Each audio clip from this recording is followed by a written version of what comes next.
क्या आपने कभी सोचा है कि जब आपके पास कुछ भी नहीं होता, तब असल में आपके पास पूरा ब्रह्मांड होता है? कल्पना कीजिए एक ऐसे नवयुवक की जिसे 10 लाख रुपयों की भारी भरकम शर्त जीतने के लिए पूरे 1 साल तक एक कमरे में अकेले रहना था, बाहरी दुनिया से पूरी तरह कटकर।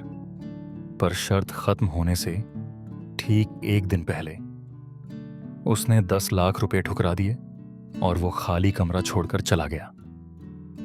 आखिर उस बंद कमरे की शून्यता में ऐसा क्या घटित हुआ?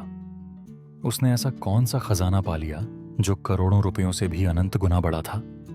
शून्य, यानी बिल्कुल खालीपन। और अनंत, यानी जिसकी कोई सीमा ही ना हो।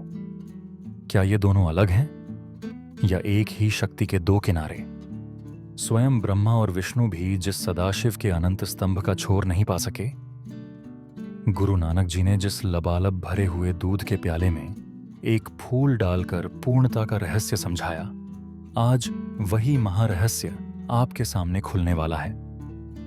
क्योंकि जब आप शून्य होते हैं, तभी आप अनंत प्रभु का रूप बन जाते हैं। चलिए एक साथ पर्दा उठाते हैं इस गहरे रहस्य से, अस्तित्व में शून्य और अनंत के एकत्व का रहस्य।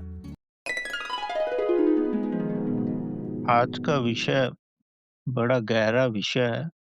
आज का विषय है अस्तित्व में शून्य और अनंत के एकत्व का रहस्य। अंग्रेजी भाषा में mystery of unison of zero and infinity in the existence. आप पूर्ण रूप से एकाग्र होकर बैठो, तभी इसकी गहराई को समझने में समर्थ हो जाओगे।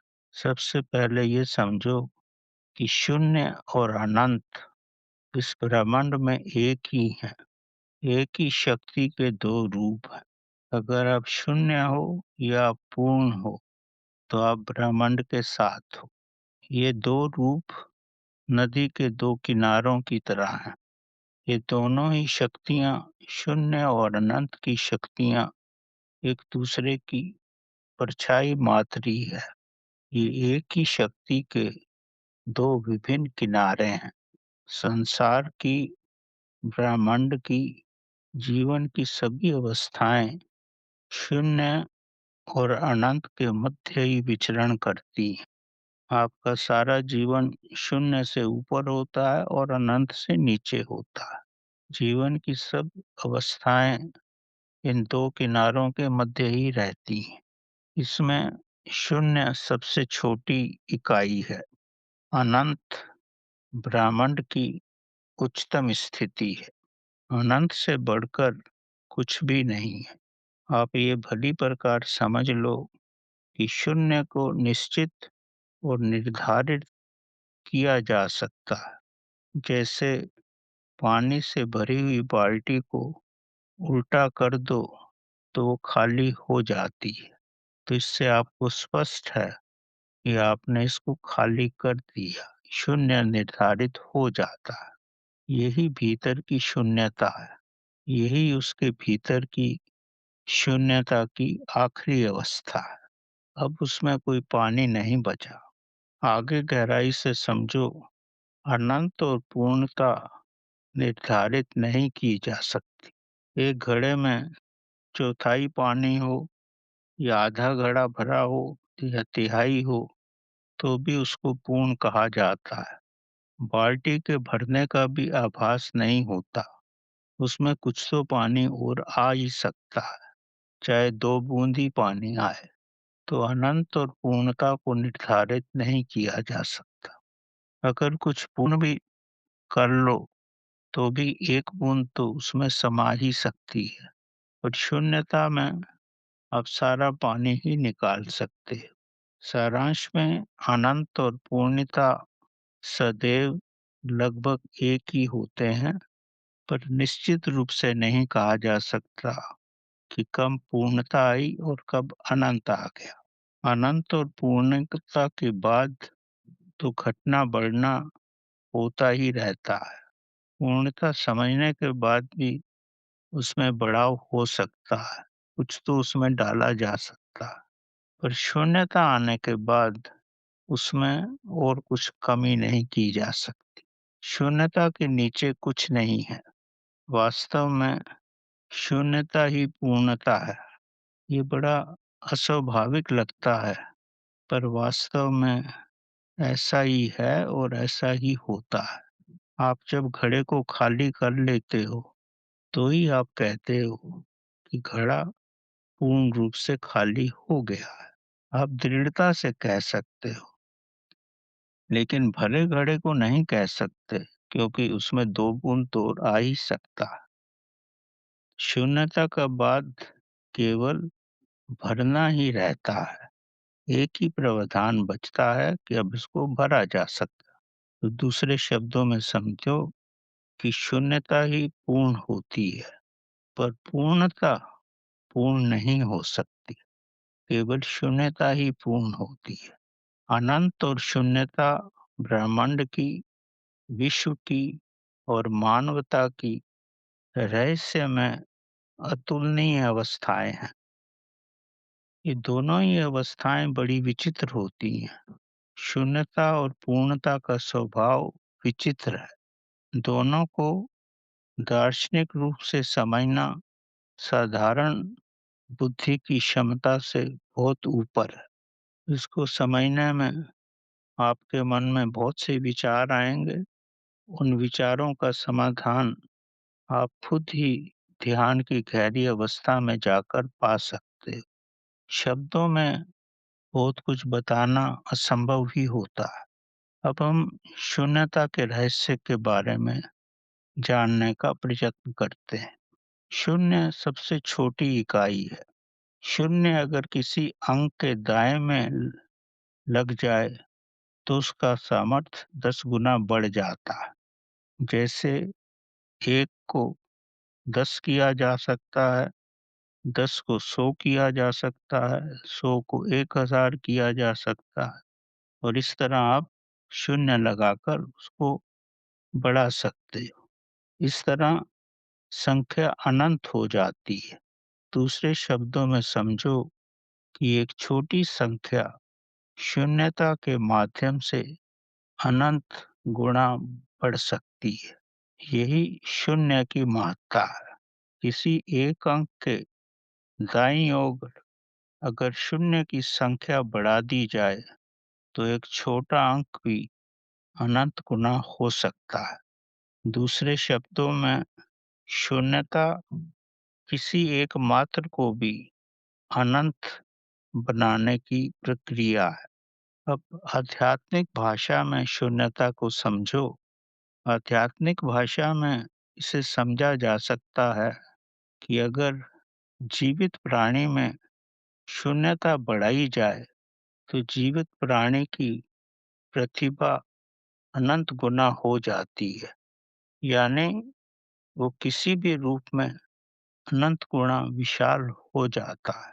शून्यता बढ़ने से उसमें कुछ भी समावेश करने की शक्ति बढ़ जाती है।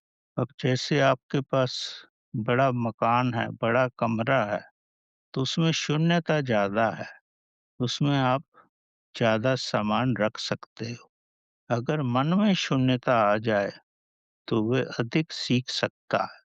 शून्यता मतलब आप विचारहीन होते हो, कोई विचार नहीं रहता। तब आपको कुछ भी समझाया जाए, आप सरलता से समझ जाते।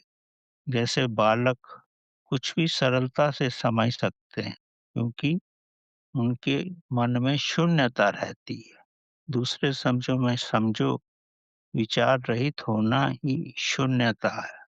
यही व्यक्ति को गुणवान बनाती है, और समय होने पर व्यक्ति प्रभु में हो जाता है।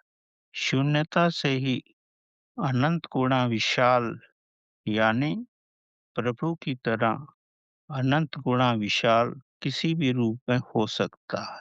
जैसे किसी अंक के बाद शून्य लगाया जाए, तो संख्या कितनी बढ़ जाती है। इसी तरह अगर आपके मन में पूर्ण रूप से शून्यता हो जाए, तो आप में बड़े से बड़ा ज्ञान भी समावेश कर सकता है।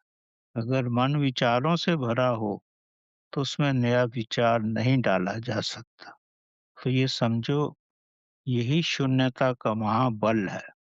इसी तरह मानव अगर स्वयं के भीतर शून्यता स्थापित कर ले, तो वह मन से ऊपर हो जाता है। मन शून्यता में नहीं रह सकता। जैसे ही मन शून्य होता है, मन समाप्त हो जाता है। तभी चेतना का आधिपत्य होता है।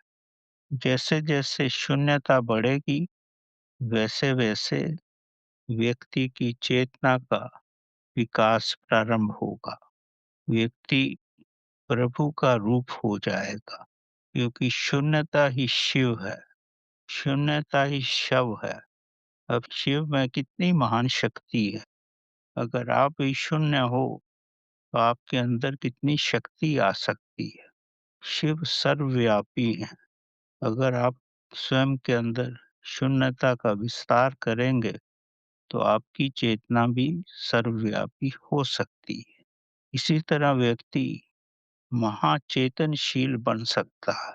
महान चेतनशीलता ही शिव का महानतम रूप है। यही प्रभु का रूप है। ये सब शून्य और शून्यता के विकास का ही महत्व है। व्यक्ति महाशून्य की अवस्था में प्रभु कृपा से ही पहुंच सकता है। शून्यता ही मानव को महामानव बनाती है। शिव शून्यता का ही रूप है। आपके अंदर शून्यता आ गई, तो आप शिव का रूप हो जाएंगे। सारा ब्रह्मांड शिव का रूप है। सदा शिव शिव की महान अवस्था है।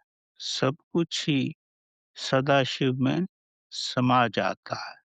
अगर आप स्वयं के अंदर शून्यता लाएं, तो आप शिव के महान रूप में समा सकते हैं। अब दूसरे रूप में समझो, अगर किसी में भी शून्यता मिलाई जाए, तब उस पर कोई प्रभाव नहीं पड़ता। जैसे किसी संख्या में शून्य का योग किया जाए, और संख्या वैसी ही रहती है। अगर संख्या से शून्य हटा दिया जाए, तो भी संख्या में कोई फर्क नहीं पड़ता। अब इसको आप आध्यात्मिक रूप से गहराई से समझो।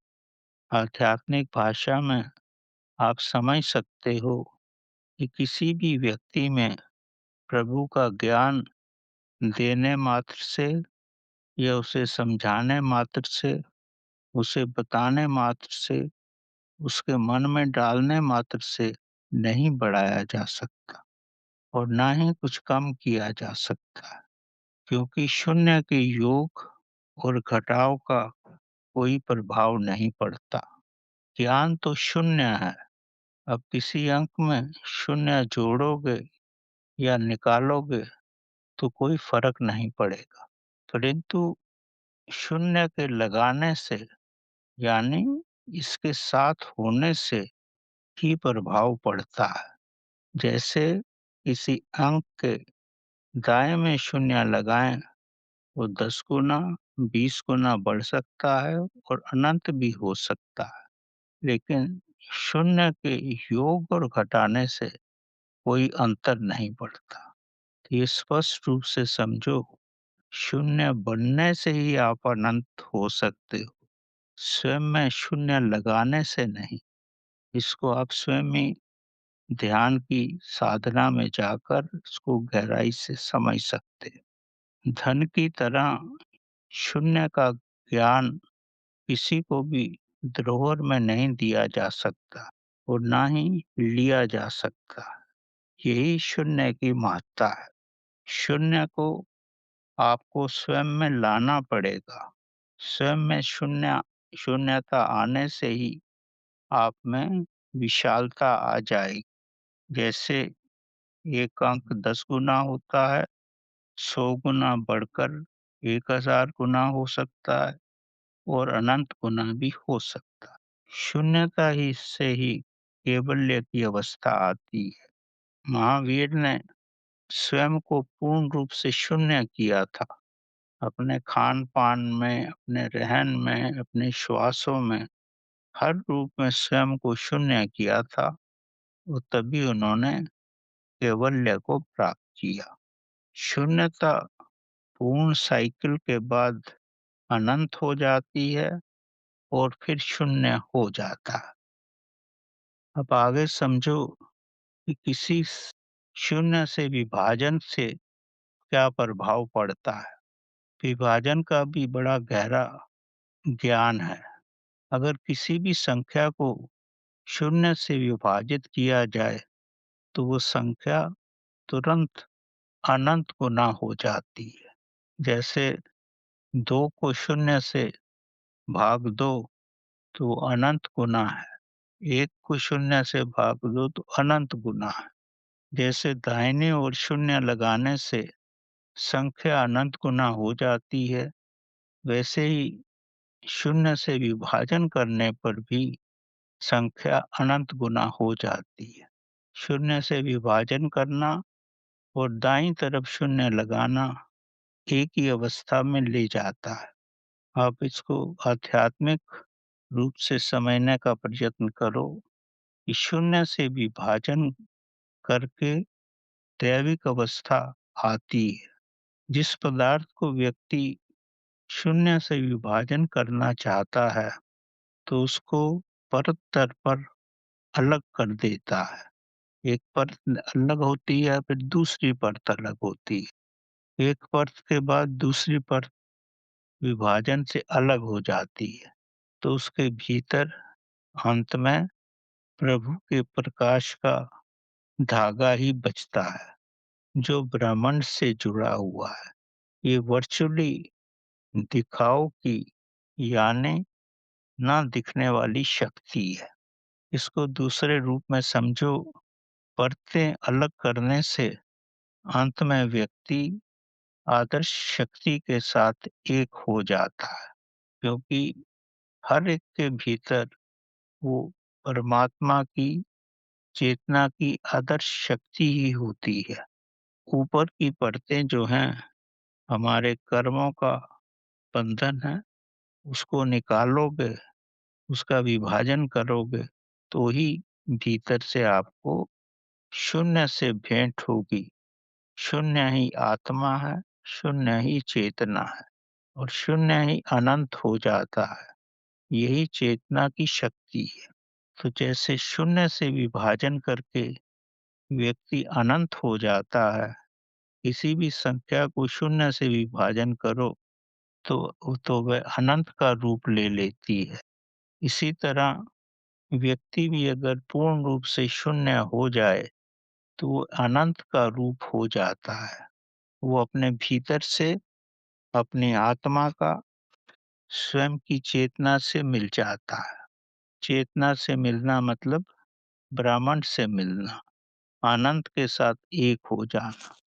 तो सारांश में ये कहा जा सकता है कि शून्य के विभाजन से संख्या अनंत हो जाती है और दूसरे रूप में शून्य से ही चेतना का संपर्क हो जाता है, जो अनंत ब्रह्म का रूप है।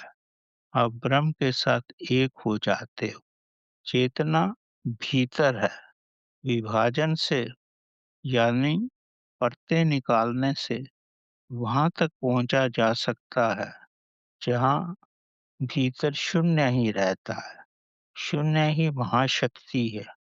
जैसे विभाजन से शून्य प्राप्त होता है, शून्य अनंत है। शून्य को मिटाया नहीं जा सकता। परत पर परत निकालकर अंत में चेतना की शक्ति मिलती है, वही शून्य है। जैसे हमारे 5 प्राणों में सबसे अंत की अवस्था जो है वो चैतन्य की अवस्था है। आप अन्नमय शरीर को हटाओगे, प्राणमय शरीर को हटाओगे, मनमय शरीर को और विज्ञानमय शरीर को हटाओगे, तो अंत में आनंदमय शरीर यानी चेतना का शरीर ही मिलता है। इसी तरह विभाजन करके सब परतों को हटाओगे तो अंत में शून्य ही मिलेगा। अब हम समझेंगे कि शून्य के गुणनफल से क्या होता है। अगर किसी अंक को आप शून्य से गुणा करो तो वह संख्या शून्य हो जाती है। जैसे 5 को शून्य से गुणा करो तो 0 हो जाता है, शून्य हो जाता है। किसी भी अंक को शून्य से गुणा करने पर वो शून्य ही रहता है, शून्य हो जाता है। आध्यात्मिक रूप में इसे समझा जा सकता है कि शून्य विस्फोटक आदर्श प्रभु की शक्ति है। इस आदर्श प्रभु की शक्ति के साथ बिना पवित्रता के अगर कोई एक होना चाहे तो वो तत्काल भस्म हो जाता है। तभी कहा जाता है कि ध्यान की साधना में यमा नियमा यानी पवित्रता के लाने की अधिकतम आवश्यकता है। नहीं तो अगर ये शक्ति आपके भीतर प्रकट हो गई और आप पवित्र नहीं हो, तो ये आपको किसी भी रूप में भस्म कर सकती है। यही स्वाभाविक नियम है। प्रभु महान अग्नि की ज्वाला है। जैसे शून्यता किसी अंक को शून्य कर देती है, इसी तरह प्रभु की भी शून्य शक्ति अगर आप पवित्रता से नहीं रहोगे तो आपको शून्य कर देगी। शून्य प्रभु की ज्वाला है। इसके साथ कोई भी वस्तु और कोई भी संख्या एक होते ही इसमें समा जाती है, यानी शून्य हो जाती है।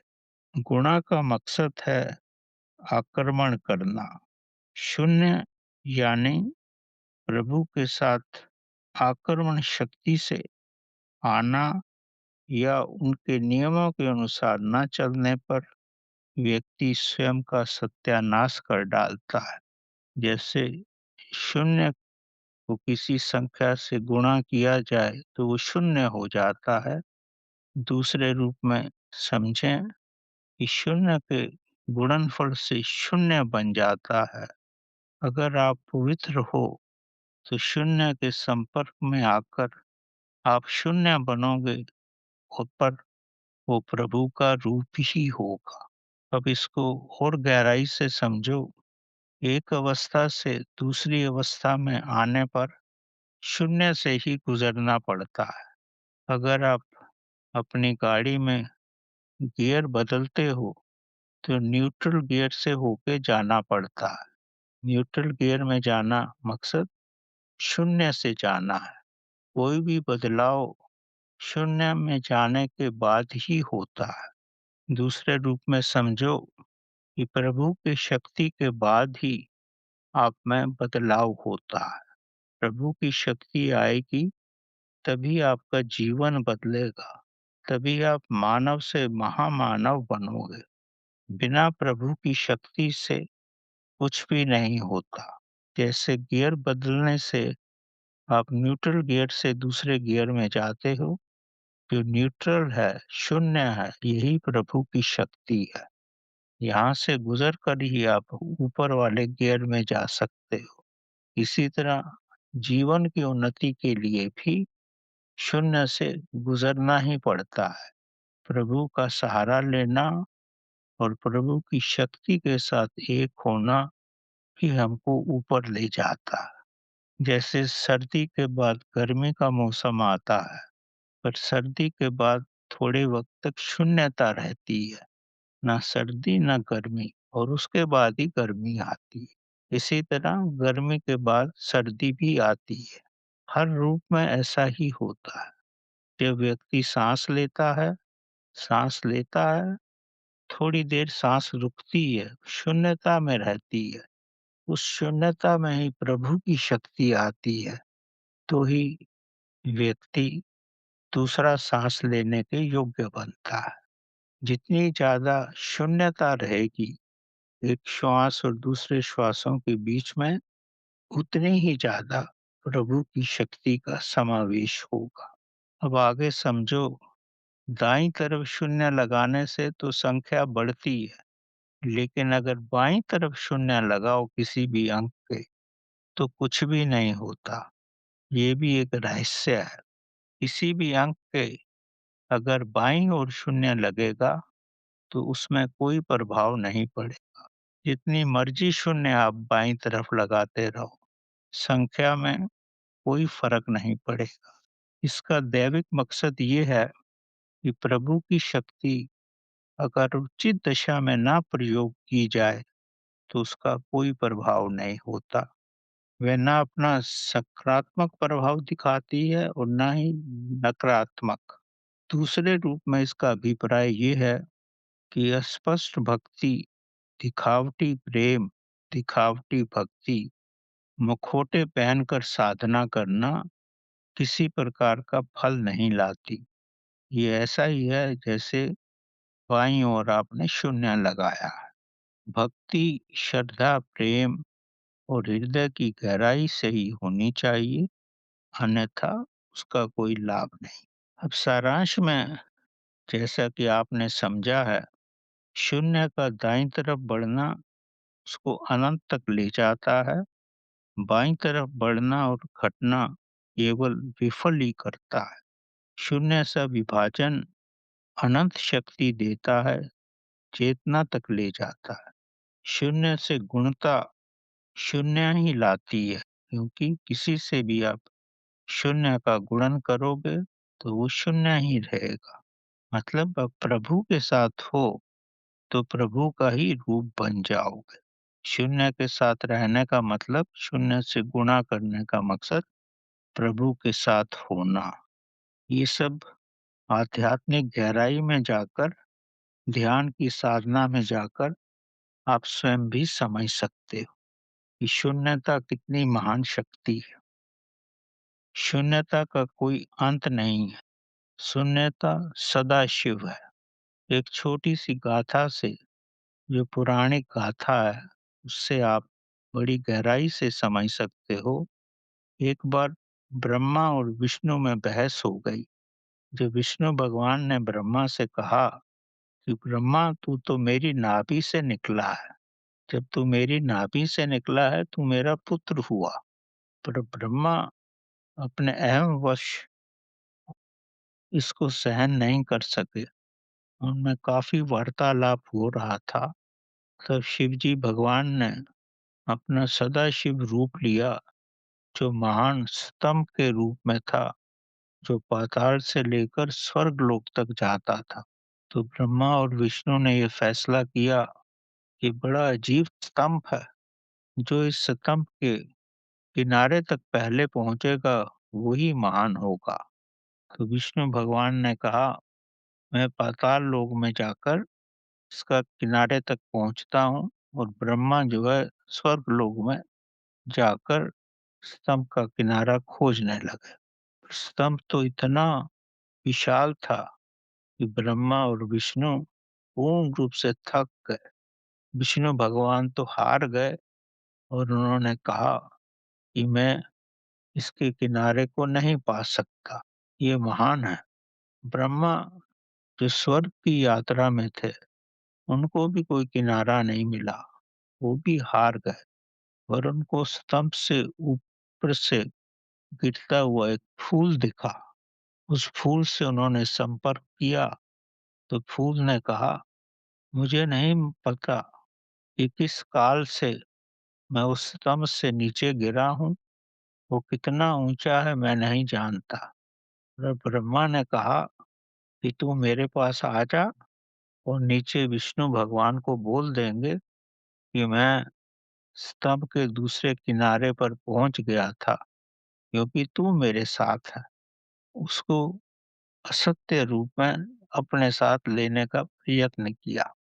जब वो नीचे विष्णु भगवान से मिले, तो विष्णु भगवान ने तो सत्य कह दिया कि मैं नहीं ढूंढ सकता किनारा। और ब्रह्मा ने असत्य रूप में ये प्रदर्शन करने का प्रयत्न किया कि जैसे उन्हें किनारा मिल गया है। वो असत्य बोलने वाले ही थे। तभी सदाशिव भगवान का जो स्तंभ था उसमें विस्फोट हुआ। शिव भगवान अपनी महाशक्ति में आए और ब्रह्मा को अभिशाप दिया कि तूने झूठ का सहारा लिया है, तेरी इस विश्व में कहीं भी पूजा नहीं होगी, और उसका ब्रह्मा का एक सर भी काट दिया गया। इसीलिए कहीं पर भी ब्रह्मा की पूजा नहीं होती। सारे भारत में उनका एक ही मंदिर है और उनका एक शीश भी काट दिया गया।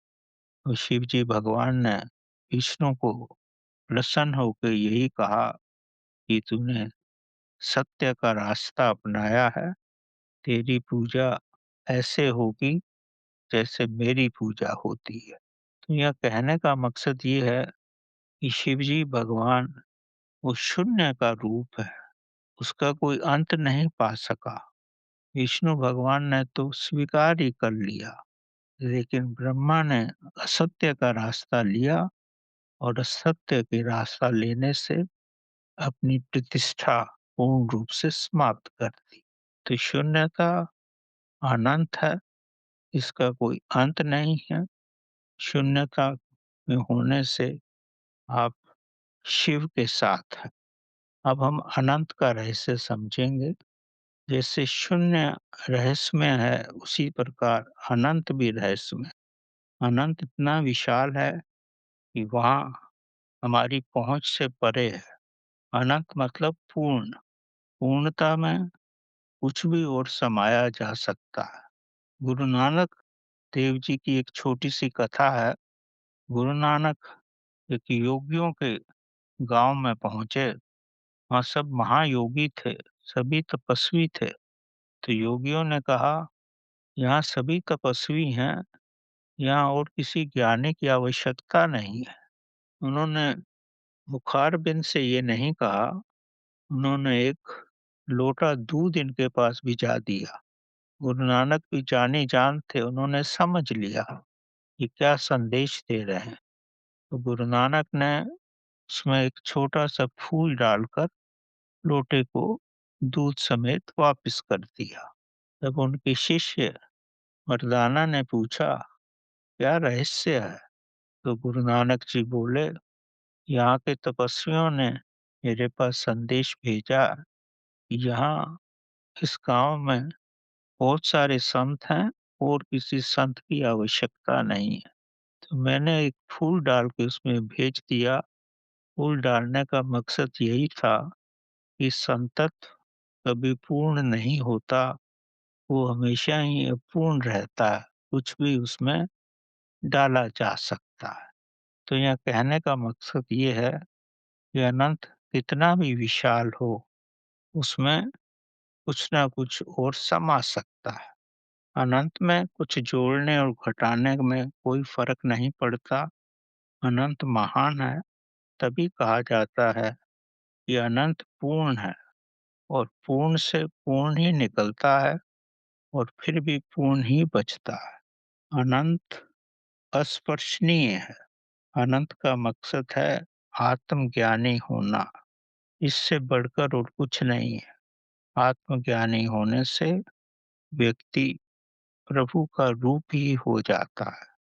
अनंत में अगर कुछ गुणा भी किया जाए तो उसका कोई महत्व नहीं है, क्योंकि अनंत से बढ़कर कुछ है ही नहीं। गुणनफल भी अनंत ही रहता है, अनंत से बढ़कर कुछ भी नहीं है। इसका मकसद ये है, अगर व्यक्ति ब्रह्म ब्रह्म ज्ञानी हो जाए तो उससे बढ़कर इस विश्व में और कुछ भी नहीं है। इससे अधिक विस्तार असंभव है। ऐसे व्यक्ति को अपना ज्ञान जन-जन में पहुँचाना चाहिए और यही उसकी महानतम अवस्था है।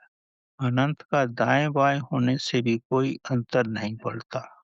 अनंत अतुलनीय है।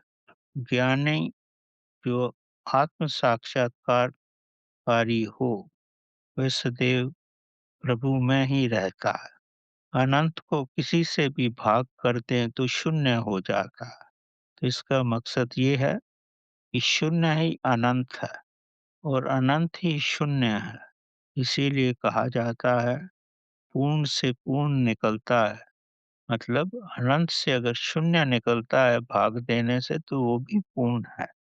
अनंत किसी को भी अपनी शक्ति से शून्य बना सकता है। अनंत प्रभु की महान शक्ति है, इससे बढ़कर कुछ भी नहीं है। और शून्य भी अनंत का ही दूसरा रूप है, क्योंकि अनंत को अगर विभाजित करोगे तो शून्य ही बचेगा। अनंत पूर्ण शक्तिशाली है, शून्य भी अनंत हो सकता है और अनंत और शून्य एक ही रूप है।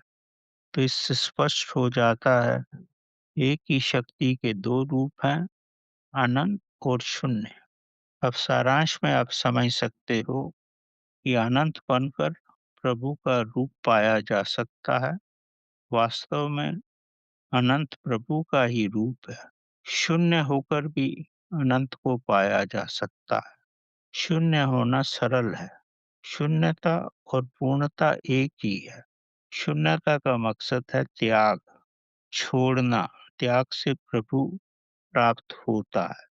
मानव को विचारों से, श्वासों का त्याग मात्र से ही शून्यता की प्राप्ति होती है।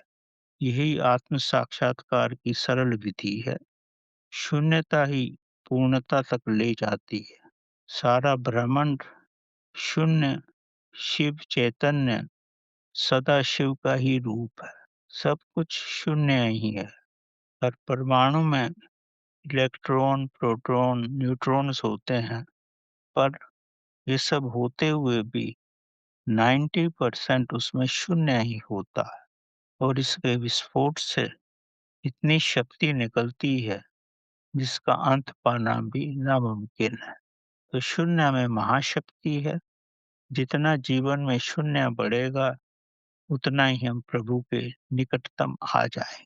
अब एक कथा के माध्यम से आप शून्यता और अनंत को गहराई से समझ सकते हो। ये एक वास्तविक कथा है। इससे ही शून्यता और अनंत की महत्ता को समझा जा सकता है। जब व्यक्ति भीतर से शून्यता का अनुभव कर लेता है, तो वह बड़ा संवेदनशील हो जाता है। दूसरे की दुविधा और कठिनाई को भांप लेता है। दूसरों की मनोस्थिति को भी समझ जाता है। यही भीतर से शून्यता का महत्व है।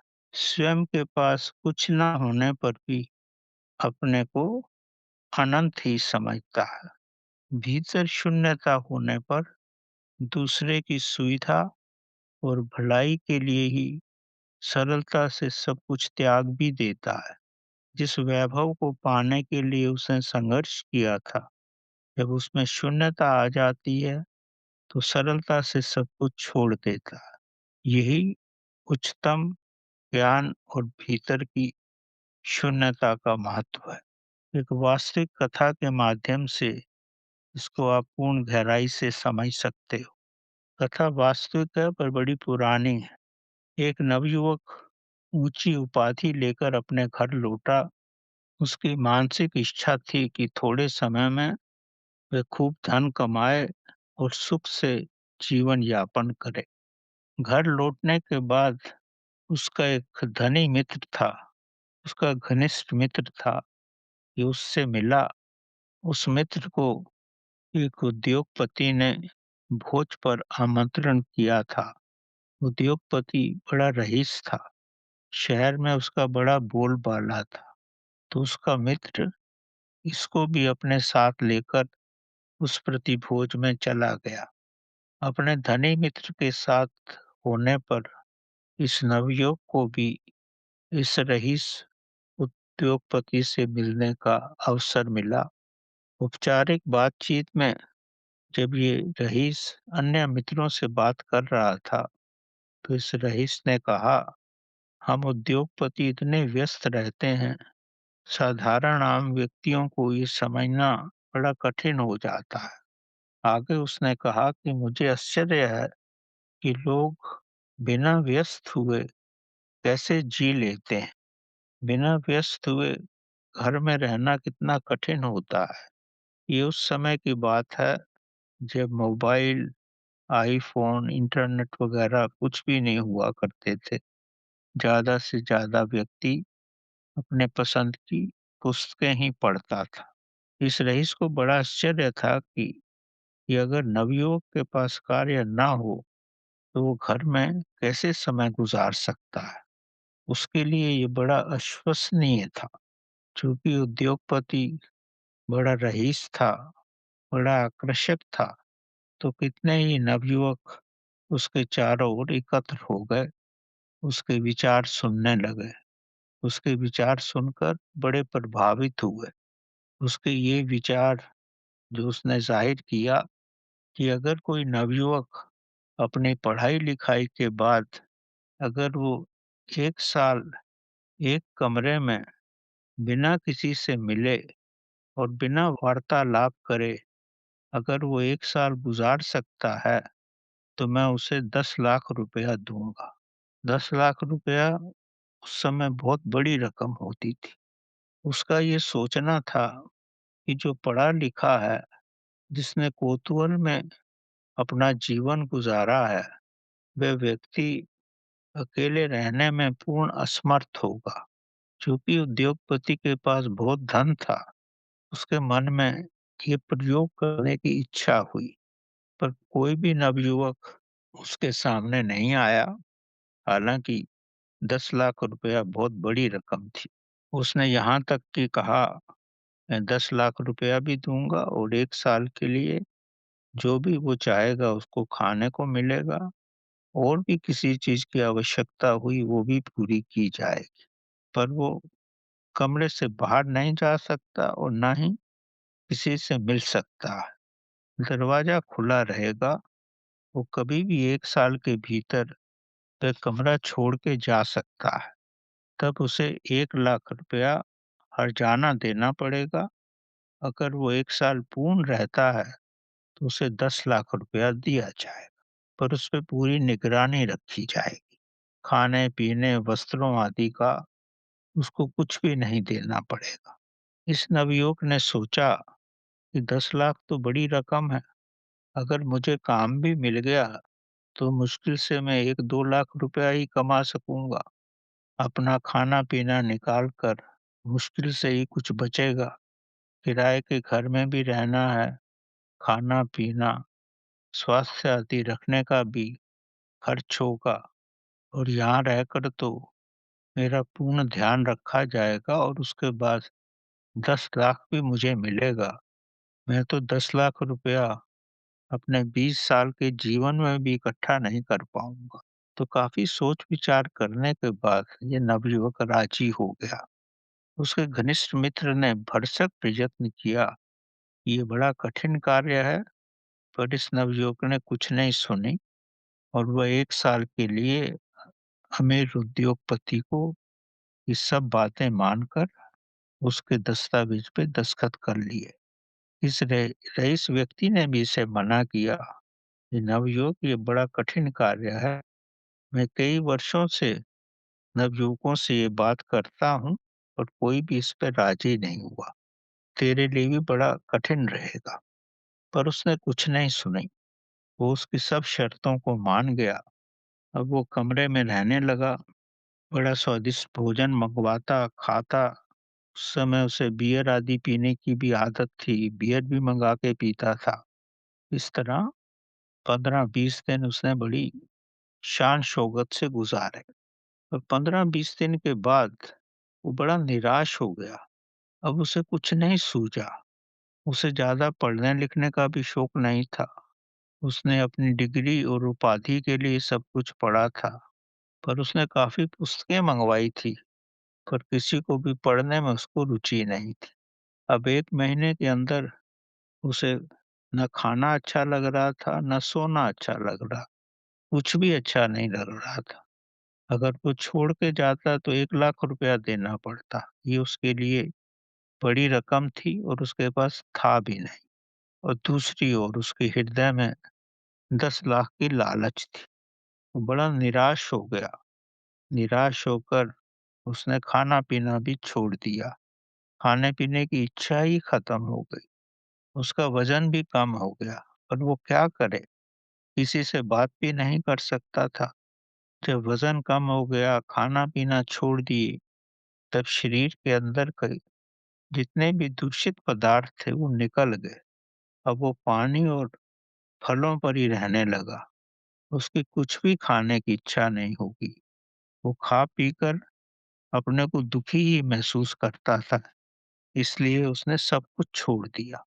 अब वो साधारण भोजन और एकांत में रहता था। इससे उसके शरीर और मन में पवित्रता आ गई थी। अब जो उसके पास पुस्तकें थी, उसमें कुछ धर्म की पुस्तकें थी, कोई आध्यात्मिक पुस्तकें थी, कुछ विज्ञान की थी। तो उसको कुछ आध्यात्मिक पुस्तकें अच्छी लगी। उसने साधु संतों की ज़िंदगी पढ़ी, वो सरल भाषा में थी, उसे बड़ा अच्छा लगा। अब चूँकि मन में भी शुद्धता आ गई थी, शरीर भी शुद्ध हो गया था, तो वो सारा दिन पढ़ने में ही गुज़ार देता था। 2-3 महीने गुज़र गए, वो दूसरा ही व्यक्ति हो रहा था। अब खाने-पीने का भी शौक नहीं रहा उसको, वो कुछ पढ़ के ही सीखना चाह रहा था। उसका जीवन बदल गया। 6-7 महीने हो गए, सब अपने मित्रों और परिवार को भी भूल गया। उद्योगपति भी उसे आता, उसे देखता रहता और उसे भी बड़ा आश्चर्य होने लगा, ये छोड़ के नहीं गया, ये तो बड़ी आश्चर्य की बात है, क्योंकि उसने तो ये सोचा था ये छोड़ के चला जाएगा। पर उसके भीतर परिवर्तन देखकर उसके आश्चर्य का ठिकाना ना रहा। अब कॉन्ट्रैक्ट के मुताबिक वो इस नवयुवक से बात भी नहीं कर सकता था। नवयुवक भी इससे बात नहीं करता था। इस बीच में रईस को अपने व्यापार में बहुत नुकसान हो गया। उसको 10 लाख रुपए देना बड़ा भारी पड़ने लगे। पर नवयुवक तो अपना समय पढ़ने-लिखने और ध्यान में गुज़ारने लगा। खाने-पीने और भी जितने भी खर्चे थे, वो लगभग शून्य ही हो गए थे। नवयुवक रईस को देखता और उसको उसकी हालात समझ में आ रही थी, क्योंकि नवयुवक ने ध्यान की गहरी अवस्था में जाकर स्वयं को पूर्ण बदल लिया था। अब वह शून्य में स्थापित हो गया था, प्रभु में हो गया था। जो अवस्था कई जन्मों के बाद आती थी, वो उसको 5-7 महीनों में ही आ गई। अब धर्म में भी उसकी रुचि हट गई थी। वो अपने अंदर इतना महसूस कर रहा था कि जितना उसे मिल गया है, उसे 1 वर्ष के भीतर 10 लाख तो उसके मुकाबले शून्य ही है। इधर रईस की हालत पूरी तरह से खराब हो गई थी। रईस के पास 10 लाख देने का सामर्थ्य ही नहीं रहा था। जब रईस की ये हालत हो गई, तो रईस ने इसको मारने की योजना बनाई ताकि इसको रकम ना देनी पड़े। नियति वर्ष साल लगभग समाप्ति होने को आ रहा था।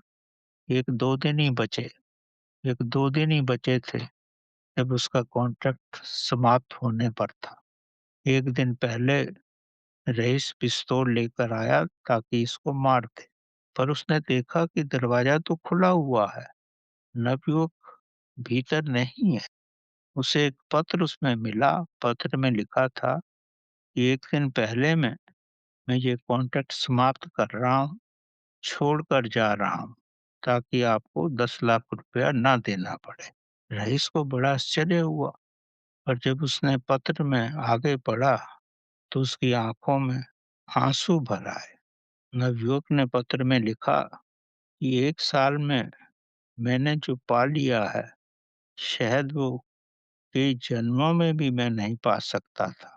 10 लाख तो इस अमूल्य धन के सामने तुच्छ है, कुछ भी नहीं है। मैं आपको प्रणाम करता हूँ, आप ही अनजाने में मेरे गुरु हैं। आप नहीं जान पाएँगे कि मैंने क्या पाया है। मैंने सर्वशक्तिमान परमात्मा को पा लिया है। मैं उसके संपर्क में हूँ। मैं और परमात्मा एक हो गए हैं। यही शून्यता जो उसके भीतर आ गई थी, उसी का प्रभाव था। यही शून्यता और अनंत का महान रहस्य है। नवयुवक शून्य होकर अनंत हो गया था। रईस को एक रूप में उसने गुरु ही समझा। उसने अनुभव किया, यही शून्यता का महान रहस्य है। शून्यता में रहकर अनंत प्रभु को पाना सरलतम है, और ये सब प्रभु की कृपा से ही होता है।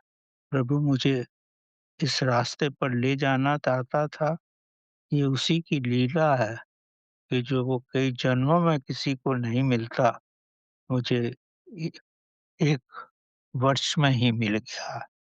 तो रईस को भी उसने मन से बड़ा धन्यवाद किया और ये दोनों एक-दूसरे को फिर कभी मिल ही नहीं सके।